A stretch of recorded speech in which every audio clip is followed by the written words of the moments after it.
Hi friends, మీకోసం ఒక అద్భుతమైన స్టోరీతో మళ్ళీ మీ ముందుకు వచ్చాను. ఒక చిన్న గ్రామంలో ప్రకాష్ అనే ఒక సాధారణమైన వ్యక్తి తన భార్య శ్రీదేవి మరియు ఇద్దరు పిల్లలతో నివసిస్తున్నాడు. అయినప్పటికీ వారు వారి జీవితాన్ని కష్టకాలంలో కొనసాగిస్తున్నారు. ప్రకాష్ తన కుటుంబ భవిష్యత్తు గురించి నిరంతరం ఆందోళన చెందుతూ ఉండేవాడు. తను లేకుండా వాళ్ళు ఎలా ఉండగలరు, అలా అని వాళ్ళకి జీవితం ఎలా సాగుతుందో అనే నిరంతరం అదే ఆలోచిస్తూ ఉండేవాడు. అతను వారికి మెరుగైన జీవితాన్ని ఎలా అందించాలి అని ఎప్పుడూ ఆలోచించేవాడు. కానీ అతను ఎంత కష్టపడి పనిచేసినా అతని భయాలు అతన్ని వదలలేదు. ఒక రోజు ప్రకాష్ ఒక గొప్ప సాధువు గురించి విన్నాడు. ప్రకాష్ తనకున్న సందేహాలన్నిటికీ సమాధానం కోసం తీవ్రంగా ప్రయత్నిస్తున్న సమయంలో ఇదే సరైన సమయం ఆయన్ని కలవడానికి అని అనుకున్నాడు. సాధువును కలిసి తనకున్న సందేహాలు, ఆలోచనలు అన్ని ఆయనతో చెప్పాలని అనుకున్నాడు. అతను సాధువు దగ్గరికి వెళ్లి తనకున్న సందేహాలు అన్ని తనకు ఓపిగ్గా చెప్పుకుని ఆయనకి మార్గం చూపించమని ప్రార్థించాడు. దానికి ఆ సాధువు, భయాలు భ్రమలు తప్ప మరింకేమీ కాదు, ఈ ప్రపంచం మొత్తంలో ఎక్కడైతే ప్రశ్న ఉందో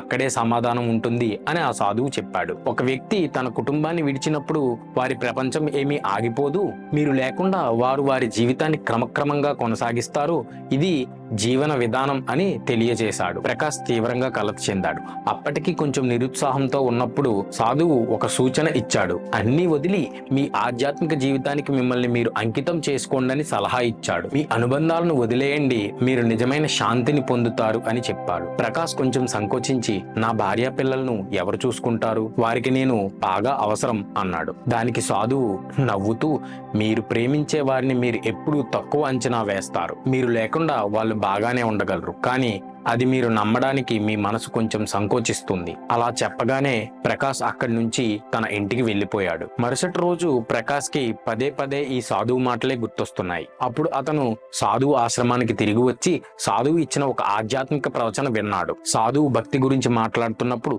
చివరిగా ప్రకాష్ తాను అక్కడే ఉండి దైవానికి తనకు తాను అంకితం చేసుకోవాలని నిర్ణయం తీసుకున్నాడు. కానీ ఒక ఆలోచన అతన్ని కలవరపెడుతుంది. అతను తన కుటుంబాన్ని పర్మనెంట్ గా వదిలిస్తున్నానని ఎలా చెప్పాలో అర్థం కావట్లేదు. అతని గందరగోళాన్ని గ్రహించిన సాధువు ఒక ప్రణాళిక సిద్ధం చేశాడు. అతనికి చాలా సమయం పాటు తన శ్వాసను బిగబెట్టుకునే కళను తనకు నేర్పించాడు. అది అతన్ని ఎక్కువసేపు నీటిలో ఉండగలిగేలా చేసే సాధన. దానివల్ల ప్రకాష్ కి వాళ్ళ ఇంట్లో వాళ్ళకి కనబడకుండా నీటిలోనే మాయమైపోయే నైపుణ్యం కలుగుతుంది. ప్రకాష్, మీ కుటుంబం ఇక మీరు లేరు అని నమ్ముతుంది. దానివల్ల మీరు మీ ఆధ్యాత్మిక మార్గాన్ని స్వేచ్ఛగా అనుసరించండి అని సలహా ఇచ్చాడు. మరుసటి రోజు ప్రకాష్ నిద్రలేచి తన సాధారణ దినచర్యను అనుసరించాడు. అతను తన కుటుంబాన్ని రోజులాగే నదికి స్నానానికై తీసుకెళ్లాడు. వారు యథావిధిగా నీటిలో స్నానం చేస్తున్నారు.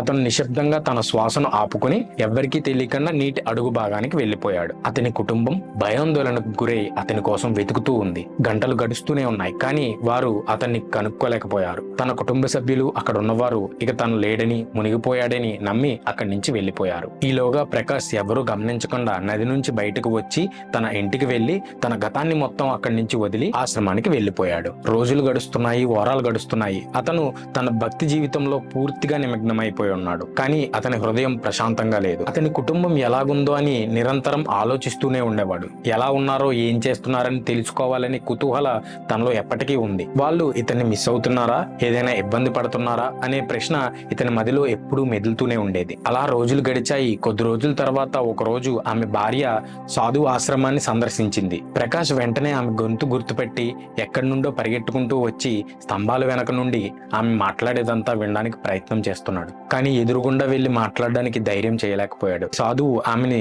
హృదయపూర్వకంగా స్వాగతించాడు. నీవు నా కూతురు లాంటి దానివి, నా ప్రియమైన శిష్యుల్ని కోల్పోయినందుకు నేను కూడా చాలా చింతిస్తున్నానని ఆమెతో అన్నాడు. నువ్వు ఎలా జీవితాన్ని కొనసాగిస్తున్నావు అని సాధువు ఆమెను అడగగానే ఆమె కన్నీళ్లతో వెలిపిస్తుందని ఆశించాడు. కానీ ఆమె చాలా నిశ్శబ్దంగా ఉండి అదే నిశ్శబ్దంతో ఆమె ఇలా అని చెప్పింది. అతన్ని జీవితంలో ఎవరూ భర్తీ చేయలేరు, కానీ కాలం తనపై, తన పిల్లలపై అకాల నిర్ణయం తీసుకుందని, పరిస్థితుల ప్రభావరీత్యా నేను నా మార్గాన్ని కనుగొన్నాను అని ఆమె చెప్పింది. కానీ ఇంతకు ముందు కంటే ఇప్పుడు బాగానే ఉన్నామని చెప్పగానే వెనక నుండి వింటున్న ప్రకాష్ చాలా ఆశ్చర్యానికి గురయ్యాడు. అతను లేకుండా వాళ్ళు సంతోషంగానే ఉన్నారని అసలు అలా ఎలా చెప్పగలిగిందనేది ఈయనకి ఇప్పటికీ డౌట్ అలాగే ఉండిపోయింది. సాధువు ఇదంతా జరుగుతున్న ఒక వైపు నుంచి ప్రకాష్ ప్రతిచర్యను గమనిస్తూనే ఉన్నాడు. ఇదంతా ఆమె వెళ్ళిపోయిన తర్వాత ప్రకాష్ దగ్గరకు వచ్చి ఒక మాట చెప్పాడు. మీరు లేకపోవడం వారిని నాశనం చేయలేదు, ఇంకా వారు బ్రతుకుదెరువు నేర్చుకున్నారు. అలా సాధువు అనగానే ప్రకాష్ ఆ సత్యాన్ని అంగీకరించలేకపోయాడు. వారిని పరీక్షించాలని అతను కోరుకున్నాడు. అతను చాలా ద్వేషంతో నిండిపోయి ఉన్నాడు. కొన్ని రోజులకు గ్రామ గ్రామంలో కొన్ని పుకార్లు వ్యాపించాయి. అతని భార్య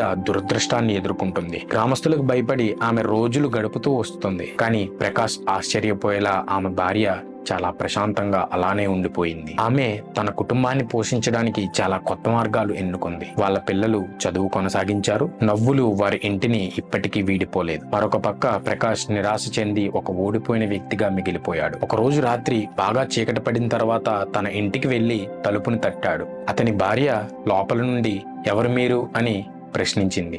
నేను ప్రకాష్, తలుపులు తెరవండి అని నిశ్శబ్దంగా అలా గుమ్మం దగ్గర నిల్చుని ఉన్నాడు. తర్వాత లోపలుండి ఆమె గట్టిగా సమాధానం ఇలా అని చెప్పింది. ఇది జోక్స్ కి సమయం కాదని, ఆమె భర్త చనిపోయి దాదాపుగా 2 నెలలు కంప్లీట్ అవుతున్నాయని, నువ్వు ఎవరైతే ఉన్నావో నువ్వు నా భర్తవు కాదని ఆమె సమాధానం లోపల నుండి ఇచ్చింది.